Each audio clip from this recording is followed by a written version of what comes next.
নির্বাচনের মানদণ্ড হবে আইডিয়ার প্রতিযোগিতা। কিসের প্রতিযোগিতা? আইডিয়ার প্রতিযোগিতা। কে কিভাবে দেশকে উন্নত করবে সেই আইডিয়ার প্রতিযোগিতা। কে চাঁদাবাজ, কে সন্ত্রাস, কে ঘুষখোর, কে ড্যাশ, কে পেশ, এগুলো আলোচনার বিষয় না।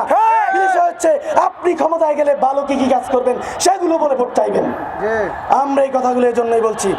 আমাদের আরো কিছু কিছু আমাদের প্রার্থী আছে যারা শহীদ হাদির নাম বিক্রি করে, শহীদ হাদির নাম বিক্রি করে। শহীদ হাদির নাম বিক্রি করার কোনো অধিকার আপনাদের নাই। আপনারা জাতীয় পার্টিকে নিয়ে যখন ইলেকশনে যাচ্ছেন, শহীদ হাদির নাম বিক্রি করার কোনো অধিকার জুলাই যোদ্ধা আপনাদেরকে দিচ্ছে না। কথা পরিষ্কার।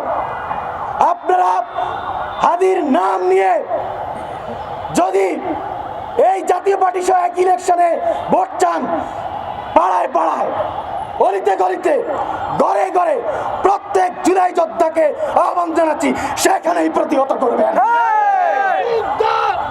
আবু সাইদ মুগ্ধ।